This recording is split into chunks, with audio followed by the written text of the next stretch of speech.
What's up, everyone? Welcome to Forge Your Creative Future. I'm your host, Rob Federick. It's been a while since we've had it, but we have an amazing guest with us today. And I'll just throw it to you because it's awesome to have you here, Paige. Yeah. Hello, I'm so happy to be here. My name is Paige Bryan. I am a comedian, actress, writer, singer, full slashy. Yeah, the slashy is the best. The slash, it is. I feel like it is the best. Definitely. I would love to be seen as an actor slash model, not a model slash actor. Not a model slash actor. Hashtag if you know, you know. Yeah, right. You know. Yeah, no, I'm so excited to be here. So thanks for having me. Well, it's awesome having you. I know that we had talked about a lot of things being on the podcast. I definitely want to talk to you a little bit about like your music career, because I remember that when we first met, I listened to, like, you were telling me about your music career, and then I have a very long commute home, as you know. You still got me beat, but I listened to all of your music on that ride home, and I thought it was just incredible because, like, first of all, meeting someone that you kind of like in person, right? Because they're a cool person. I knew immediately. I was like, oh yeah, she and I will be friends. She's cool. Yeah. But then just admiring like what other people creatively do and be able to listen to something that you've put together and just with so much passion, it sounds so great. It's awesome. You know what I mean? Like so tell me a little bit about like how you got into music and all that vibe. Yeah. Yeah. So music, as corny as it sounds, has pretty much like been a part of me for as long as I can remember. My parents say that I actually sang before I spoke. So I would sing like the Lean on Me song. I don't know if that's true or if they just tried, parents are like, she was always gonna sing. I wouldn't put it past the truth. I mean, like if that's what they said, I'd be like, yep, I believe that. That tracks. I believe it. It's gonna make for a great story on a podcast one day. So I'll take it. So yeah, it's just always been a part of me. I come from a really musical family, even though a lot of my family didn't like pursue music professionally, but whether they're musicians, also like my grandfathers were pastors, my uncle's a pastor. So I grew up in church. I grew up singing in the choir. Yeah. And my family, one major influence was my family through these events when I was younger, where like different artists from back in the day would come and perform. And I just remember being in awe, like watching them and just like, oh my goodness, like the performance and the way they captivated the audience. And there was one singer in particular, her name is Stephanie Mills. Yeah.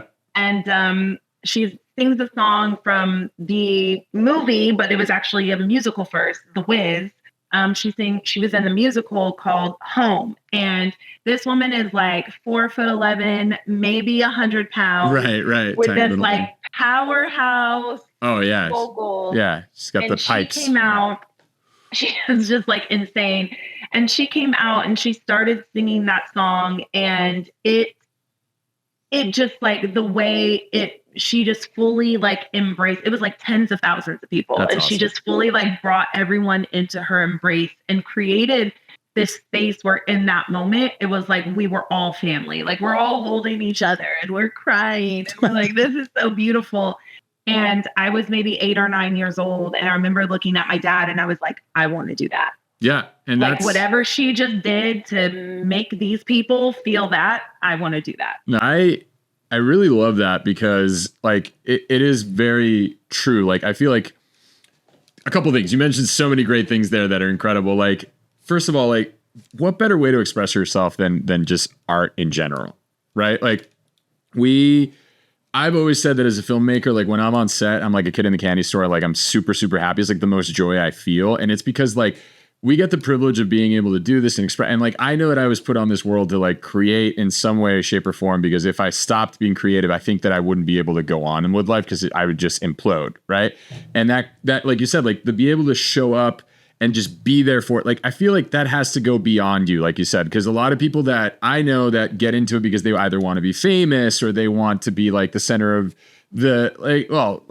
center of attention in the sense of just like for the wrong reasons, right? Like actually when I was younger, I used to say like, God, if there was a way to like act and sing and now like do comedy and be wildly successful, but then nobody actually knew who I was. Like if I could be the Gorillas, right? like Okay. Where I'm like, who is she? So I could still like have a normal life. Because there's also, with that level of success comes a lot of sacrifice in terms of Right. what your normal becomes. I've never been in pursuit of that. Now, that's not to say, like, do I want, like, if somebody wanted to give me $20 million, would I be like, no, thank you. That's not what this is about. No, absolutely not. I'd be like, thank you. You can make that check out to Paige Bryan. Right.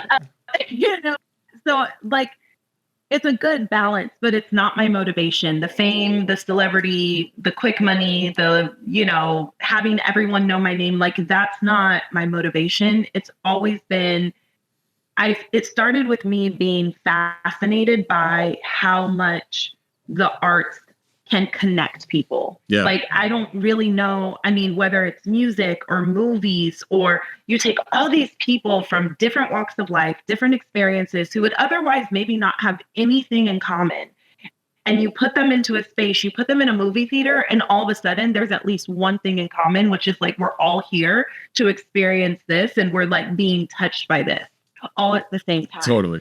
And I feel the same way about music. Like, I'll sit sometimes at concerts and I'm like, we're just a room. I went and saw Beyonce last year, and I'm I'm in a room full of like, 20,000 strangers that now feel like family, because we're all having this really beautiful, communal experience. artistic experience at the same time. Yeah. To the point where, like, if I meet someone and they're like, yeah, I went and saw Beyonce, I'm like, what night did you go to? Because I feel like for some reason that now makes it right. Like, you connect on that. Yeah. Totally. You connect on that. And so I've always wanted to do that. I've wanted to connect. I've always have felt like a kid who was misunderstood and kind of like an outlier and isolated. And I know what that feels like, to just feel like you don't have anywhere where you belong. So for me, I've always wanted to be able to, like, through my art, create a space where people can feel like they belong and they have somewhere that's safe for them. So I think, like, to your question of how do I keep going, it's in the moments when I remember it's not just about me that I can keep going. Yeah. And so I get really discouraged when it's really centered on just me. It's just me and what I want and what I need from it. Right. But when I like zoom out and I remember this is something a lot bigger. Yeah. It's bigger than the calling, to your point, was bigger than me. Yeah. So the journey is bigger than me. And what happens, the manifestation of it all is bigger than me. And like, those are the moments where I'm like, okay. Totally. Like, if I don't keep going, I always used to say, like, I believe everyone in this world has something unique to give the world. Yeah. And if you give up on you, then the world will never get that. That's and that's true. not fair. That's so, I think that's incredibly powerful. I think that there are those things that, like, you have to, people, we need the voices. And especially, I feel like now more than ever, because we were talking about this the other day at work, where like, we sort of like, the world is lacking originality right now. Everything's like sort of a reboot or remake, based on something. And like, some people get discouraged. We're like, well, they're never going to why would they want to listen to me, type of thing. And it's like, no, like, that's the point, is that you should push that boundary to get to the new levels of what human beings can experience through art. Because nothing great ever happened on its own. It was, there had to be, pushing and stuff like that. So I think that's really cool. To the thing that you talk about too, like, where you like feel like second, like, it's so funny because I suffer from, I feel like you and I have a lot of similarities. And it's interesting, like, through the guests that I have on the podcast, like, I find a lot of similarities throughout. And I think it's just because we're all artists. But that idea of feeling like you second guess yourself, or that you don't feel quite as much as what you project to other people. And it's not necessarily that it's fake, is that I have a feeling it's not so much imposter syndrome, but I feel that people like yourself that are so wonderful in many ways tend to think less of themselves on the inside, and somehow like don't realize how much they project to the outside. Cause I'm constantly reminded about that from my friends, where like, they're like, dude, like, I think it was like, I don't remember what it was. Something, I was down on myself about something.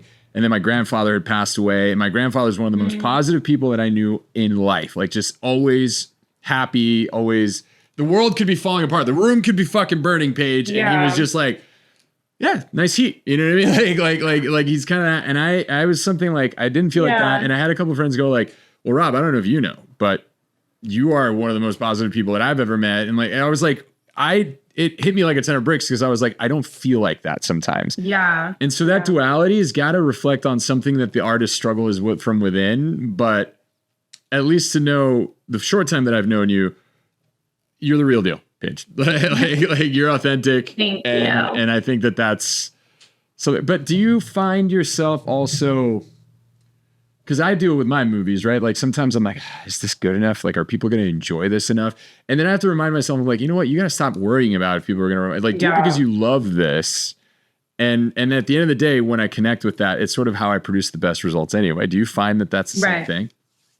Absolutely. I mean, I think it's a very specific muscle we as artists have to build up because so much of the success of what we do is actually based off of how people perceive it. Totally. Right? Right? So it's so it is this weird line of I can't care what people think, but I kind of have to care what people think to a degree because if no one watches my movies, right. What are we going to do? Comes to my shows, then this is a hobby. Right. This is a hobby. I just do this for fun. And so that is a very interesting line. I think we're always trying to teeter-tot, so I think, and this is something that stand-up has really been strengthening for me because it's really been teaching me to trust my instincts. I mean, with music, essentially you create movies I think are very similar. You kind of create them in a silo before the world ever sees them, right? You're in a silo writing it. You're in a silo doing your rewrites. You're in a silo in pre-production. Then it's a silo when you're on set shooting. Right. It's a silo when you're editing, and then you release it to the world. Right. And at that point, though, and it's the same thing. It's the same with the recording process when you're writing a song and then you record and then you put the album together. Yeah. And at that point, you're releasing what you hope to be and you think to be the best version of this possible. Right.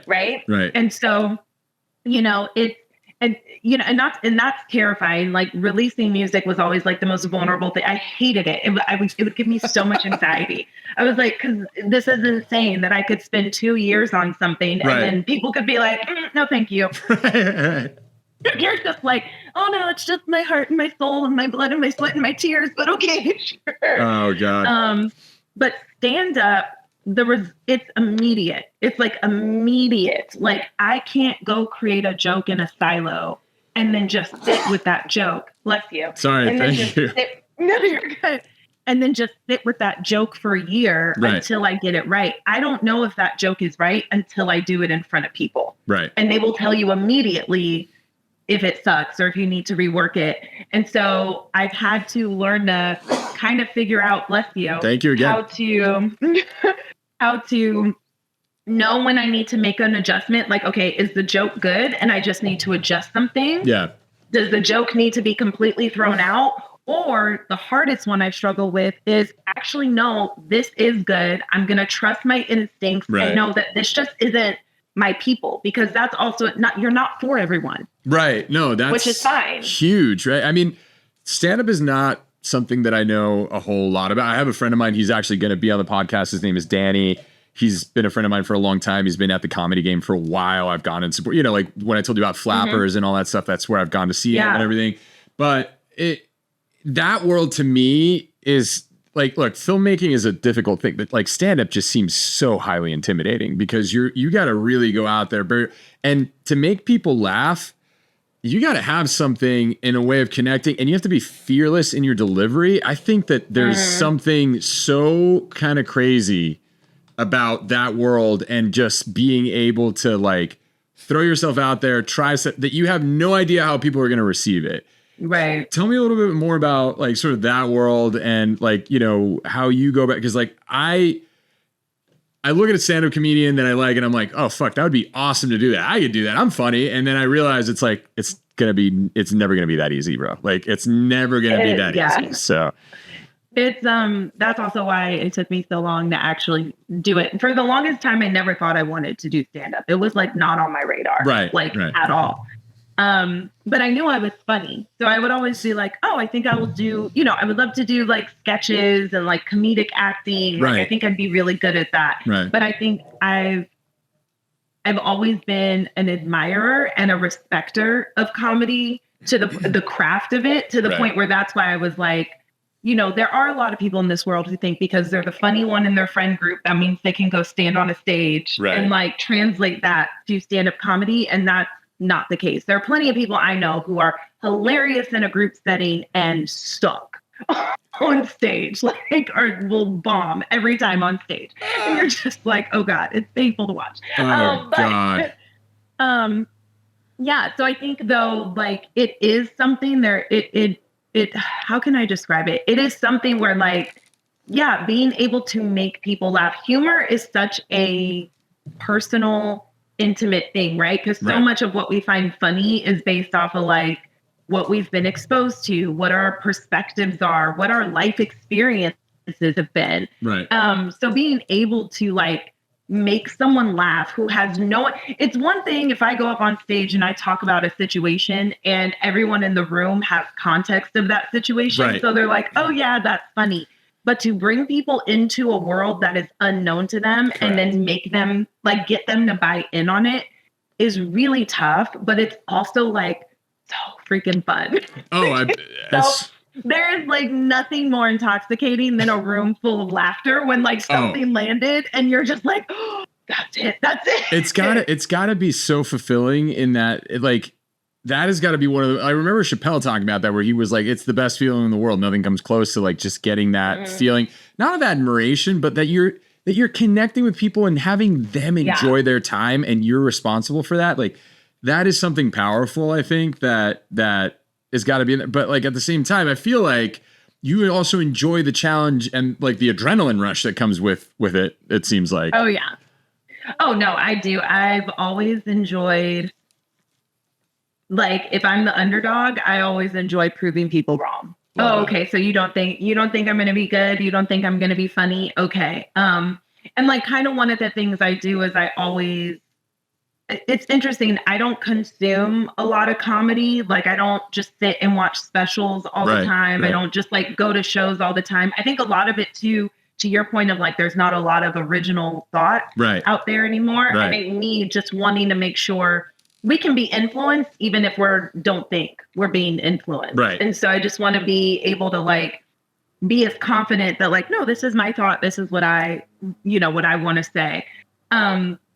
But I think I lost, where was I going with but it that? Sounds like you have your own voice and the adrenaline. Remember we were talking about that? Oh yeah. The adrenaline. So I feel like for me, it's one of those things where I will walk into a room and I want to like, I'm not going to compare myself to like how someone who's my peer, like we're on the same level did. Yeah. Like if I'm walking into a comedy club and if there's a drop in by a big name comedian, I compare myself to them. Like that's what I do. Cause I feel like even I try to do it realistically because I'm like, okay, they've been doing this 20 years, 30 years, however long. Yeah. So not to have like unrealistic results at the beginning of my career, but I'm also like, if you want to be the best, you have to compete against the best. And so for me, like I'm going to walk into a room and a space and I'm going to look at the Dave Chappelle and I'm going to be like, I can do that. That's awesome because I think that you have to have like thick skin for this industry, no matter where you're at. And the fact that you're like going for, I'm going to go to the highest standard, even if whatever happens, but I'm going to go for it. I'm going to try it. Like that mentality to me is everything. I try to surround myself with being that type of person when I can. It's incredibly difficult sometimes, but the fact that you're going like, I want to be like that and go to that standard, there's an energy there that I think populates your mindset and it actually sets you up for more success. There's stats that like, or statistics that show that people who manifest or visualize, right? Like athletes that like look at it and see themselves scoring the goal or making the basket or whatever, right? Like they have like a 45 or 33% chance more of succeeding because they're doing that. And so like, that's kind of awesome that you're looking at things like that. Have you, not that this is incredibly relevant, but like, have you ever had a situation where you've bombed where like, it was like rough and you were like, holy shit, like, and it was shaking you like at all? Cause like, I think that's important to also talk about, with people. Yeah. I mean, I I don't think I've ever had like a situation where I completely bombed where like, Yeah. and I think it depends on your definition of bombing. I think bombing is like you went out there and like, whether it was 5 minutes, 7 minutes, Crickets. 10 minutes, Yeah. crickets the entire time. Like, you just you could not break through the veil. No matter Right. So I've never, thank God, had that situation where I just completely didn't have the crowd for like the entirety of my set. Yeah. But I definitely have moments I talk about, you know, and that's one of the things in comedy, like taking sometimes like really hard, traumatic, depressing situations and then making them funny. And so I have had the learning curve of trying to figure out how to like do it. I have a darker sense of humor. So like I'll get on stage and I'll say something and then I'm like, oh no, oh my God, they want to hug me. They feel sorry for me. No. Don't feel sorry for me. No. It's like that. You missed the mark. Yeah.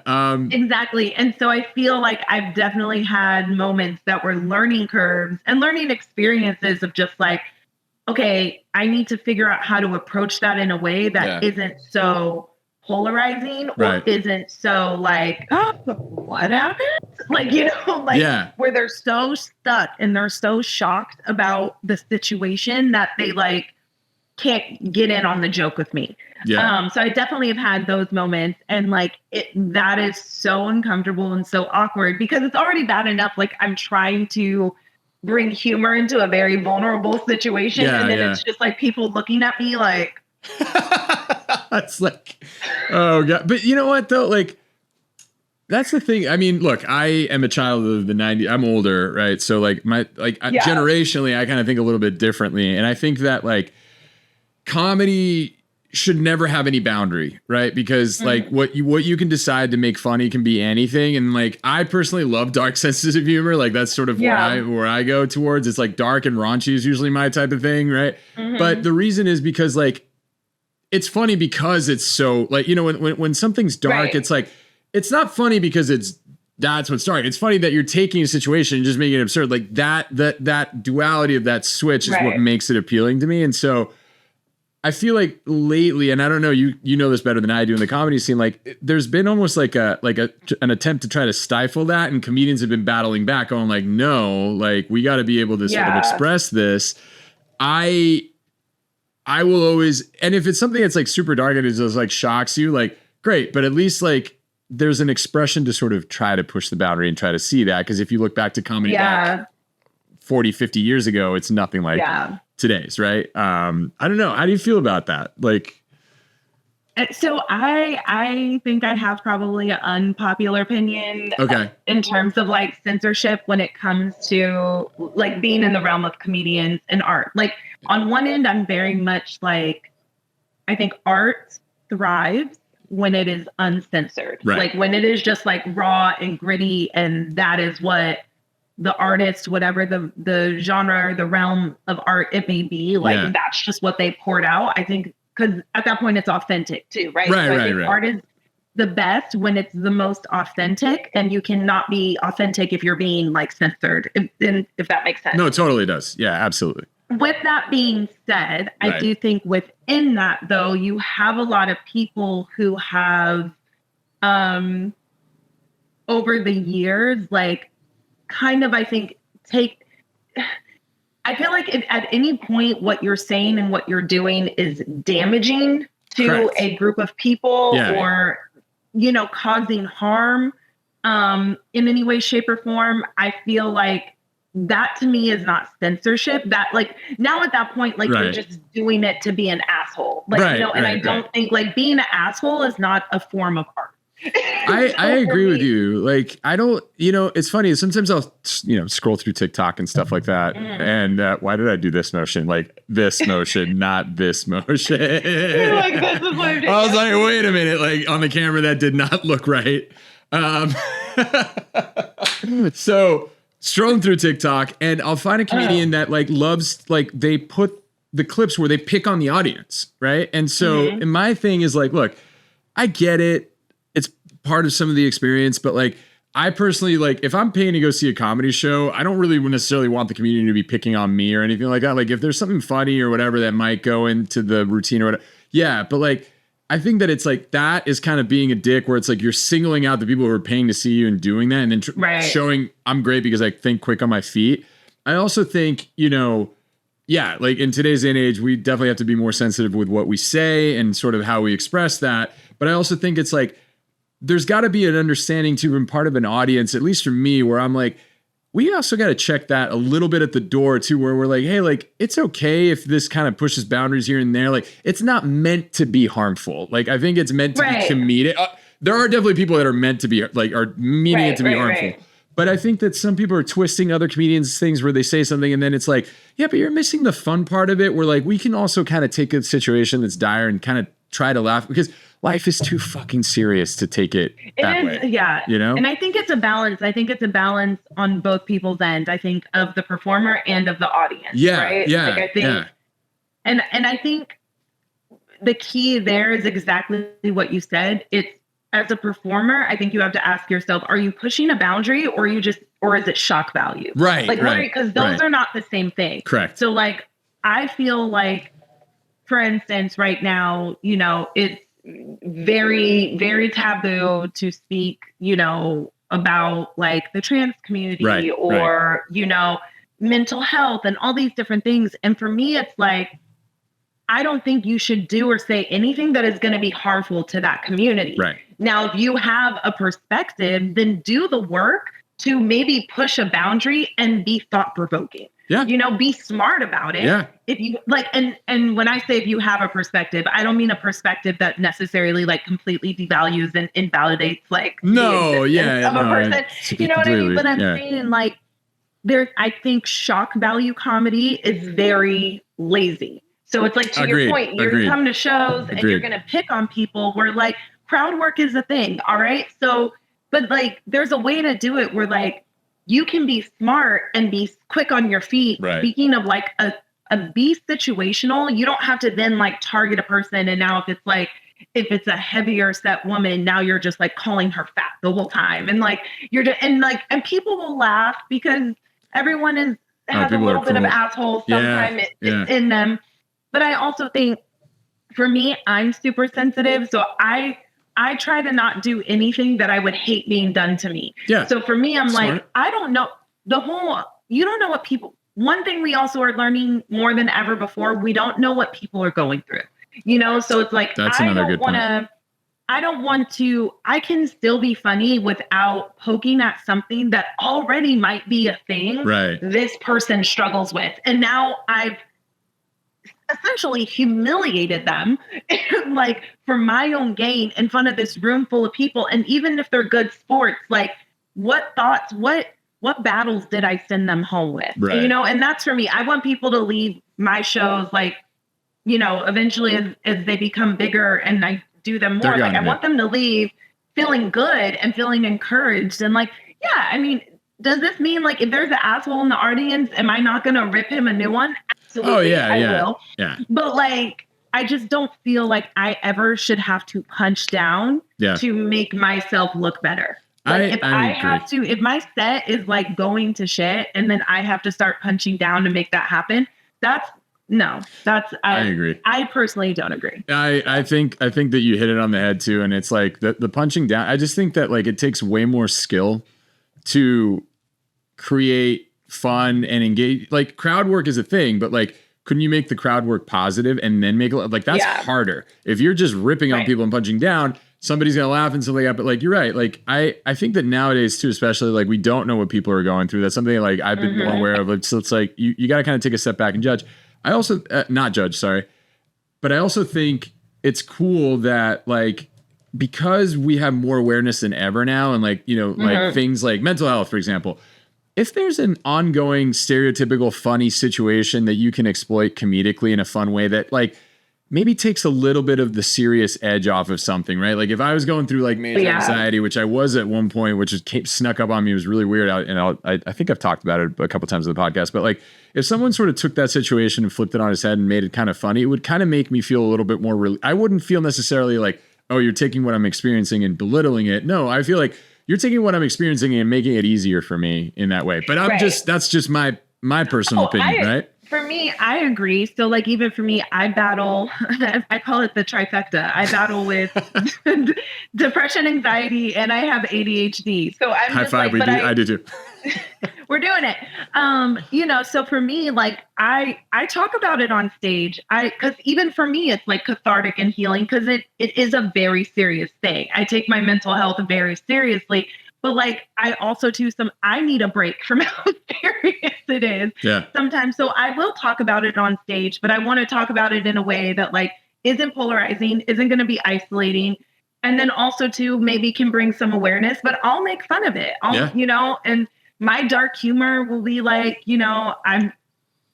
my dark humor will say like, I'm depressed. And, a lot of times I think about killing myself, but thank God for the ADHD because it's like, I'll get distracted. You know what I mean? I think that's dark, but I'm like, it's dark, but it is, I think the difference too is that like you're speaking to your personal experience too. I'm speaking to my personal experience. Which so is I'm kind of like, it's like basically depression is like, I don't want to be here anymore. And then my ADHD is like, ooh, squirrel. Yeah. You know what I mean? It's like, oh, worth living now, right? Like, I don't know. What was I talking about? Yeah. What happened? All right. So, yeah. No, but I mean, that's what I mean. And like, I think it also like going back to the whole thing about courage, right? Like it takes a level of courage to be able to also so very much vulnerably put yourself out there because you are relating to stuff where like you could easily just get heckled on stage about that and you're going for it. Right. And that's the other thing though. I think I would bomb as a comedian for a couple of reasons. One, like, I think I'm funny, but I don't think I'm funny in that way. Like, I think it would be much more, there's a level of storytelling that goes with that. And then which is great. I mean, I'm a storyteller, but I think that's a different skill. And then the other thing is that like the minute I start getting hecklers on there, like, I don't know that I have the wit to like, I feel like I'm a witty person, but I'm not that level of wit where like I can handle it without any emotion. Like I inside would be pissed and I'd want to like punch this person. You know what I mean? I don't have that bone in me. I don't have it in me. It is interesting because I think even within the world of comedy, like even different comedians have different gifts. So like you even have, you have stand-ups who are like phenomenal stand-ups and like amazing writers can like write the hell of it out of a routine and deliver it flawlessly, but they cannot do crowd work. So if anything were to go wrong or interrupt their set, they would like, because they're so, that is their strength to write something out and perform it perfectly, flawlessly every single time. And then you have comedians who are like the complete opposite end of the spectrum who are like, I may have an idea of what I was going to do today, but then like someone said something crazy and I did an hour on that, so you have like, even within the world, you have people who have different strengths. I think I'm a good combination. Like I do love to write, but I think in my first year of comedy, I realized I wasn't giving myself as much freedom as I need to be me. Cause like I would write something and then I would feel like I need to stick to like how I wrote this. But then it wasn't allowing me to be present in the moment. And now I kind of I'm trying to build the muscle of like, I'm going to go in, I'm going to feel the room out. Cause a lot of times I don't know what the audience is going to be like till I get there. So sometimes you might get there and be like, they are not going to love that. So let me pivot.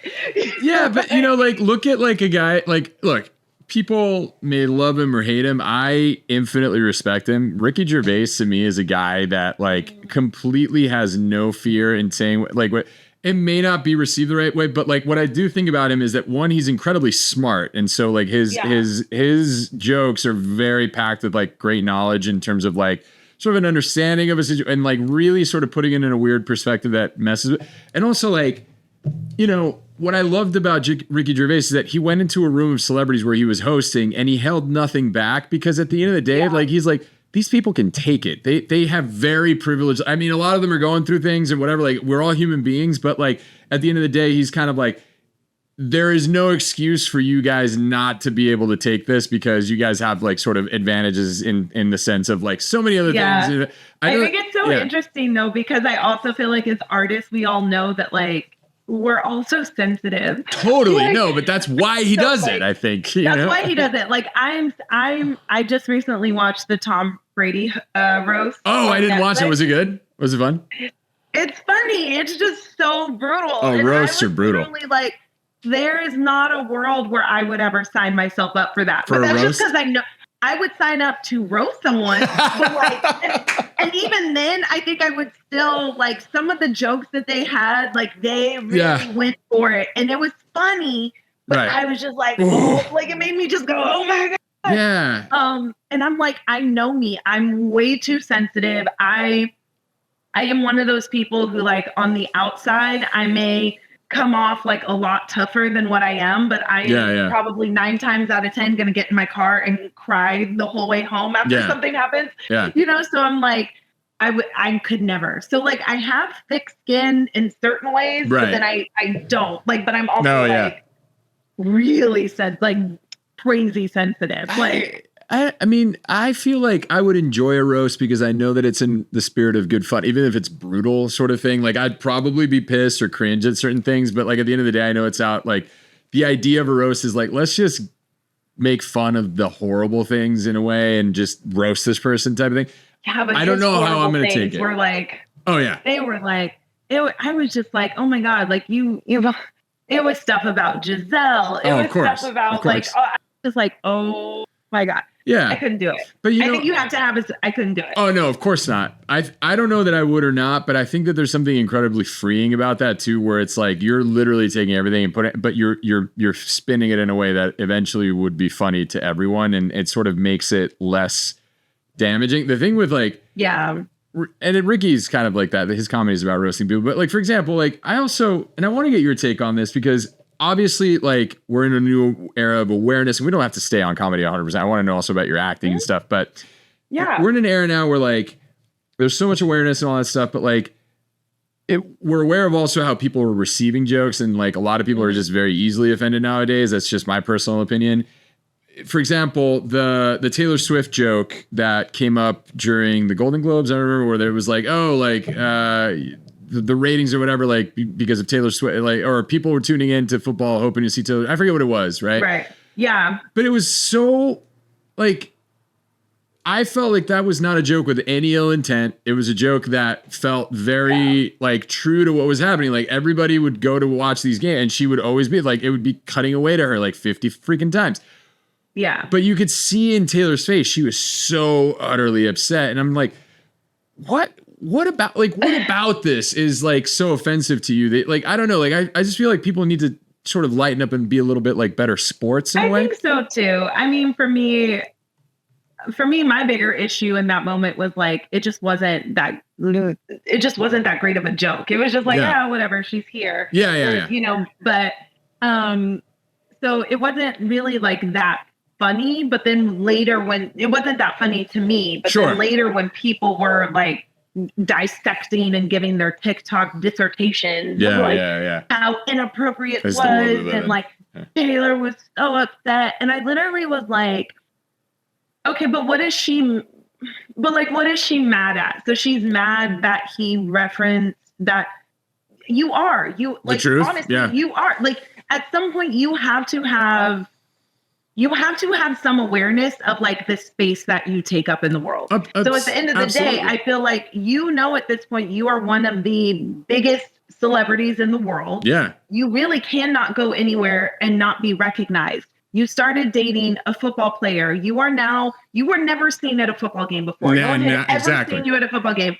And now you're at all of his games, and somehow you are part of all the commentary, right? Even though you're not playing. So you have to have at least some awareness of like if I was her, I would be like, yeah, that's ridiculous. Yeah, exactly. Like I would have been like oh God, that's true. You know, time out, they're talking about me and like my flight route to get from Japan to the Super Bowl. That is ridiculous. Absolutely. You know, so for me, it's like, you know, in those instances, it just kind of feels, when you have celebrities and artists who like want to appear to be just like everybody else, I can take a joke, I can do it, like, and then when it really comes down to it, like, you really just, essentially, I think people get to a point where they're like, how dare you? Do you know? It's like the energy of like, do you know who I am?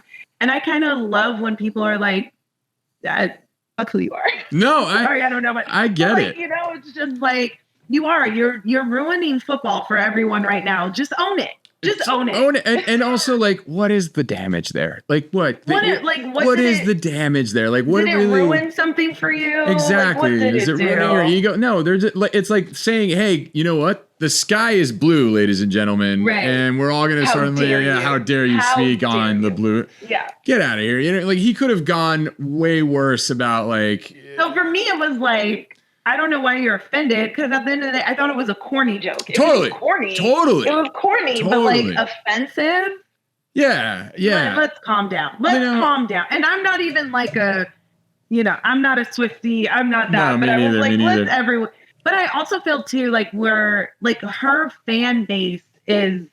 Oh, it's cult. Else. It's like a cult. Yeah, like they're diehard, like live or die Taylor. I mean, look, not that I want to dive into this whole thing or whatever, but I think it's interesting to talk about too, like where, people could say that Chris Rock's joke about Jada was insensitive or was lighthearted. Wherever you fall on that spectrum, I don't care. Like I kind of feel like it was more lighthearted than damaging. But again, you never know what the woman's going through and how she's going to offend it. But the fact is, you have every right to not accept the joke or accept the joke, but going in and like slapping someone because they use words, like that part is where I sort of draw the line. I think with that, I think if it was just that, then yes, I agree with you. Yeah. I think what ends up happening is like people are making their points from that perspective and then erasing the history of it all. Right. Do you know what I mean? So like for me, it would be something if it was like, he just did it. It was a bad joke, whatever. But it's because there is history there. Right. Where like there has been a specific like, hey, so if you want if you want to run me through the mud, go right ahead. But I'm coming to you man to man and I'm saying like, just leave my wife and kids out of it. Right. Just like, whatever. And then to decide that you are going to poke the bear because that's what you want to do and be like, well, I'm going to throw this out. I think also too with celebrities, I think here's the issue. I think people think because people sign up to do art and because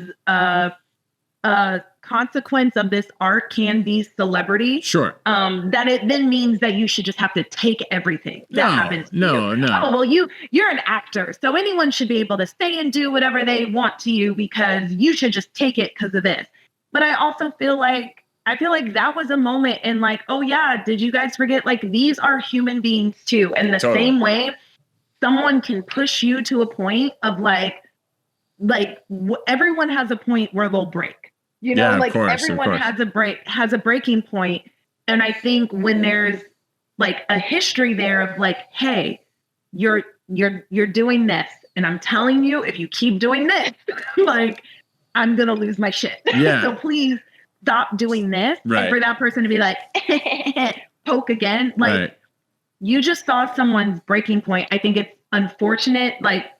I think it's unfortunate it happened regardless, but it's unfortunate it happened on live TV in front of like the whole entire world. The Oscars, yeah. It should have been done in a different way. But I also feel that Chris Rock is not the ultimate victim that everyone made him out to be from that. And so it was just kind of like, it was just a really unfortunate event. But I also feel like sometimes with comedians, it is also our job to be aware and to know where a line is, right? And I don't think comedians should get this get out of jail free pass when you just are going to continue to poke and poke and poke and poke and poke when someone eventually has a human reaction to your poking. You know, like you don't get to wear this like Harry Potter invisibility cloak because, That's a good point. You're a comedian. Oh no, you can't get mad at me. I'm a comedian. Okay. Yeah.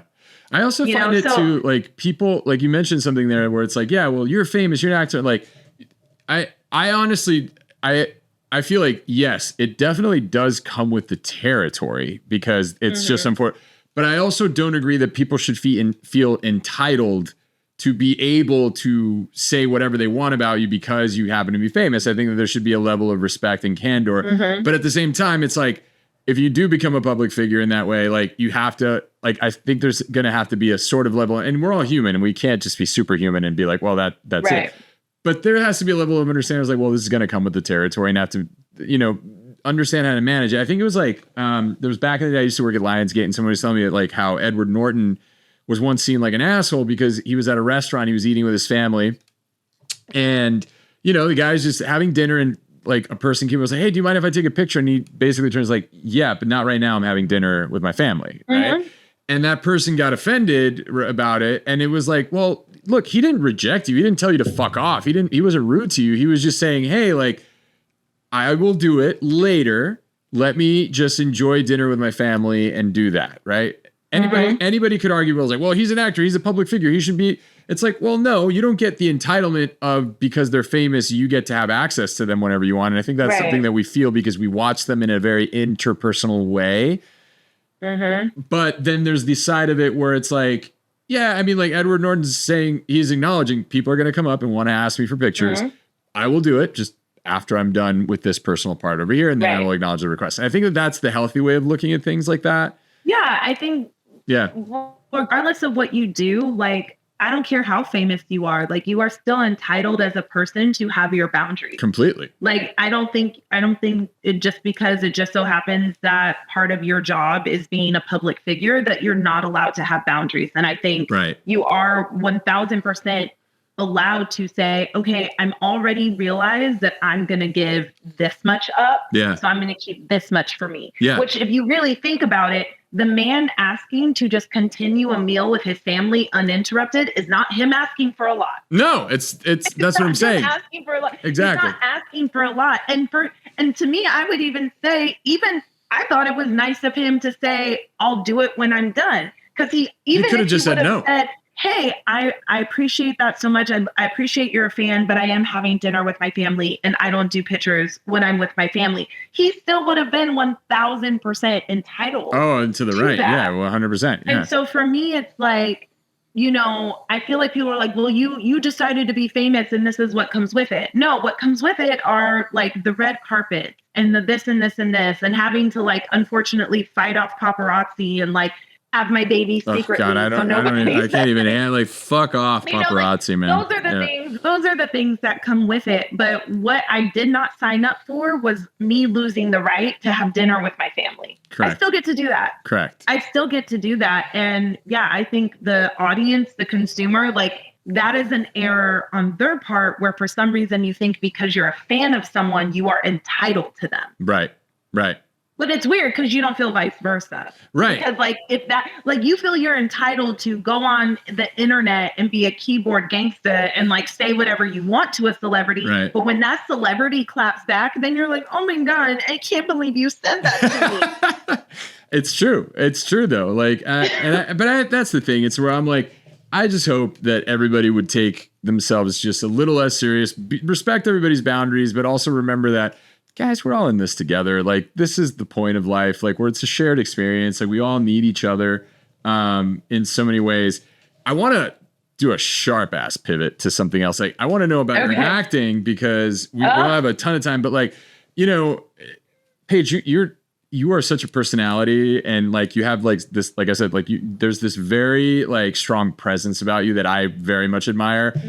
But like, I feel like it also like will come in through you, not just through comedy and singing, but like also like I've never seen you act, but I feel like you are a tremendous actress probably because of all of this. Like I think so. I think so. Hey, yeah. and that's all that matters, Paige, is that, no, I'm kidding. No, you're awesome. So like, tell me like, do you have a preference between stand-up, music, and acting, or do you love them both equally, like all three equally? Like, it's like I love all my children equally, but I have different connections. Okay, that's to each one. Okay. That's the best way I could describe it. I feel so when it comes to music, like music is my first love. Right. And music is how I make sense of the world. It's how I make that. sense of myself. It is just like, so even if I'm writing comedy, if I'm doing anything for acting, music is the thing that like centers me and is a part of everything. So there's just like a very special connection that I have with music. And then I also feel that with stand-up, I think stand-up gives me a freedom that I've never had before, because I get to be 1000% like my gritty, raw self up there. And like with music, I can still talk about situations I've been through, but I have to make it pretty. I have to make it melodic. I have to make it consumable to the ear. Right.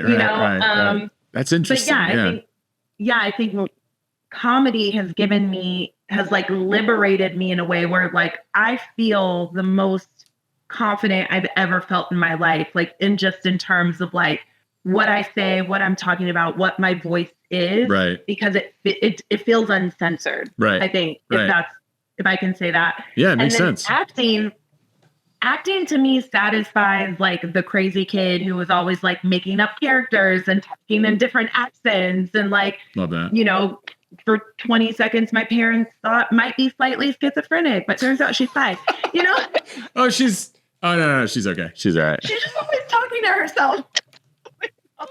Hey, I still, to this day, talk to myself, by the way. Listen, if anyone is ever driving alongside the freeway, either in my commute to or from work, they're probably like, oh, there goes the crazy lady talking to herself. Do you like rehearse arguments in the car or in the shower? Oh my God. The way I will rehearse an argument. Oh my gosh. And now I'm in therapy and I'm in a much healthier place where I still rehearse the argument, but now it's just to get it out. So I don't say the things. Right. That will be like, I'm like, the things that I know are going to be like completely be like nuclear to this relationship. I'm just going to like, give me a second. I'm going to go do a quick monologue. Yeah. It's like, I need 10 minutes. I need 10 minutes. I'll be back. And then I come back and then I'm like, okay, so what I'm feeling. That's what, that is me. I am always creating scenarios and stories and I think acting is just so fun in that you just get to be different people all the time, and you get to like explore, parts of yourself and maybe not even parts of yourself, explore versions of a person that are like nothing like you. Right. And I think that really just like touches on a different level of creativity, right? Because I think even with acting, I love the collaborative, I don't think people give this enough credit, but just like that whole like nuclear family that is like the writer, the actor to the director, right? Because it's like, it's taking all three of those pieces that are essentially creating these stories and these characters that we love. Like a writer is coming up with this world in their head and these people, and then a director is going to take it and then give us the visual for it, and then like add their piece, interpret it, and then you're going to have an actor who's going to come and like be the lungs of that character and like breathe life into it. And I think there's just something like really fun and cool and like slightly psychotic. Oh yeah, no, acting is absolutely psychotic. I mean, if you really think about it, it's like we're adults doing what we did when we were like 3 or 4 years old, where we were imagining and I mean, that's why they used to call them players back in the day. The players are like, like you're playing the role. But I think what I find really awesome about you too is that like you look at all three of them with a way that is like sort of a different branch of sort of what a need that you have creatively to express yourself, and that you fulfill them through all three of those. You know what I mean? Like I think that's really beautiful. Like for me, like directing is the absolute best medium that I have, but it's because it encompasses so many things at once, and then you're channeling it out, right? So I really respect how you look at that. Do you have a preference in the types of roles that you want to play? Like, do you prefer comedic stuff? Do you prefer dramatic stuff? Yeah, I think comedy's fun, right? Yeah. I love a good dramedy, right? Like something that's gonna like have some heart to it, but it's also gonna like be funny. Yeah. But I honestly like, and that's why I say I think acting is also completely psychotic, because in real life, I'm never going to be a psychotic like murderer or serial killer, but I would love to be one. in the movie. I would just love to like on a show or in a movie, just like play just some like deeply just disturbed, like terrifying woman. Whether she's like a person or a vampire or a witch or I don't know. I think roles that are so outside of who you are would be so fun to play because it's such a challenge, right? I think dramedy, not that it's not going to be a challenge, but like that's kind of where I live. It's where I'm comfortable. So I feel like I really would love to be able to like dive into roles that anyone who knew me would be like, I never would have thought you would have done this, you know? Yeah. No, I love that. I definitely love that. Well, I know that I say this to every single guest and I absolutely mean it. Like I have to have you back at some point, Paige, because we have so much to talk about and this has been so much fun. It's awesome being able to chat with you. I mean, like this is just, I feel like we just kind of hung out for an hour and talked like we usually do. But having you on the podcast, I definitely want to have you back and we're going to talk about so much more, but like, dude, like seriously, like thanks for taking the time and being here and sharing with everybody. Like, is there anything like where can we find you? What you know, what do you want to shout out? What socials can we find you on? Yeah, you can find me on Instagram and TikTok. They are both Paige Bryan official and it's PaigeBryan. And honestly, if you just go there on both of my accounts, I have like, you know, my little link tree, what I linked, and I always update it with my show dates and where I'm performing around LA. So yeah, just follow me, stay up to date, and then hopefully I'll see some of you, if not all of you, at a show one day, especially you, Rob. I'm definitely going to. I mean, you said you got Flappers coming up. Let me know. But if there's a show anywhere else too, like let me know that I can get to it because I really want to see you perform. Just so stoked and like excited for you because I feel like it's only a matter of time for you to just blow up really big. And I hope that we can also work on some cool shit together. You know what I mean? So I would love to. You know, get me now because once I get famous, I plan on forgetting everybody I knew before the fame. I also had a feeling that would be the case. So I cannot wait to be like, I'm sorry too. Yeah, I don't know him. It was me. Don't you remember Rob Federick? We used to work together. You're like, I know a lot of Robs, not ringing a bell. Yeah. But now you're on the podcast and now there's a record of this and now there's you a have record. No choice and I'll to watch remember. it and I'll be like, was that me? I don't know. That was probably AI is what it was. It was AI. It was my AI stand-in. Well, anyway, Paige, it's so awesome to chat with you. Thank you so much for being here. And thanks for having me. Yeah, you're awesome. So anyway, guys, that's been Forge Your Creative Future. Thanks for listening. We will catch you guys on the next one. Peace. I'll see you. Okay. The Forge Your Creative Future podcast is recorded live on Twitch and produced by Rob Federick. If you'd like to know more about our podcast, feel free to subscribe wherever podcasts are supplied and or follow our YouTube page at youtube.com/@RobFederick. Thanks for watching.